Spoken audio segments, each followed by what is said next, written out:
సునాదస్వరము ఫిబ్రవరి 10.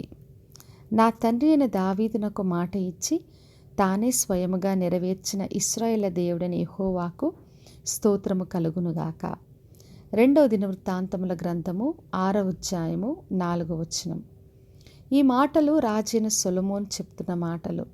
యెహోవా మందిరం పని అంతా కూడా ముగించిన తర్వాత దేవుని స్తుతి చేస్తూ చెప్తున్నాడు. నా తండ్రి అయిన దావీదుకు దేవుడు మాట ఇచ్చాడు, తానే స్వయంగా నెరవేర్చడని చెప్పి స్తోత్రం చెల్లిస్తున్నాడు. మన దేవుడు మాట ఇచ్చి స్వయంగా నెరవేర్చే దేవుడు.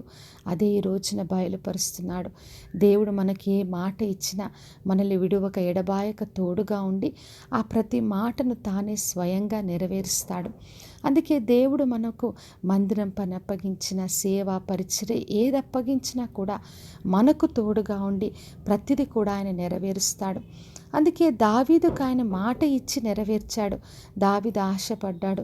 దేవుని కొరకు ఒక మందిరం కట్టాలనుకున్నప్పుడు యెహోవా దేవుడు చెప్పాడు, నీవు కాదు నీ కుమారుడే నాకు మందిరం కడతాడని చెప్పి సొలొమోను ఏర్పరచుకున్నాడు. మరి సొలొమోనుకు దేవుడు తోడుగా ఉండి వెండి బంగారాలు, కావలసిన పనివారు అన్నీ కూడా సమకూర్చాడు. మరి దేవుడు ఏ మాట మనకిచ్చినా కూడా ఆయన స్వయముగా సమకూర్చి మనకు కావలసినవి అన్నీ కూడా ఇచ్చి మనకు సహాయం చేస్తాడు. ఎందుకంటే మందిరం పని ఆయనది కాబట్టి ఆయనే దాన్ని నెరవేర్చే దేవుడు. మరి ఆయన తోడుగా ఉండకపోతే కట్టువారి ప్రయాసం వ్యర్థం.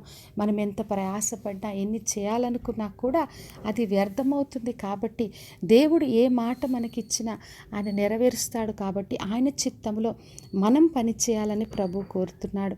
మరి మత్తయి సువార్త 16వ అధ్యాయం 18వ వచనంలో యేసుక్రీస్తు చెప్పాడు పేతురుతో, ఈ బండ మీద నా సంఘమును కడతానన్నాడు. మరి దేవుడే సంఘం కట్టువాడు. ఆయనే మనకు తోడుగా ఉండే దేవుడు. కాబట్టి నా ప్రియ సహోదరి సహోదర, మన సంఘములో, మన సహవాసములో, మన మందిరాల్లో ఆయన మనకు తోడుగా ఉండే దేవుడు.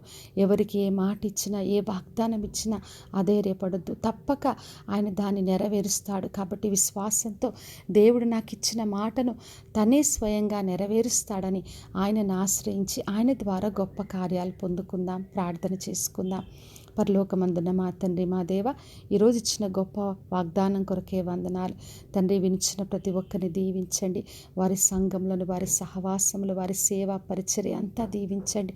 దేవా, ఏ వాటను, ఏ వాగ్దానాన్ని మీరు వారికి ఇచ్చారో మీరే స్వయముగా వారికి తోడుగా ఉండి నెరవేర్చి వారికి కావలసిన సమకూర్చి మీరు మహిమను పొందమని యేసు నామములో అడిగి వేడుకొంచున్నాను తండ్రి. ఆమేన్. ఈ శుభవచనము వినిచున్న ప్రతి ఒక్కరి జీవితంలో నెరవేర్చబడునుగాక. నేను మీ ప్రియ సహోదరి మంజులా చరణ్.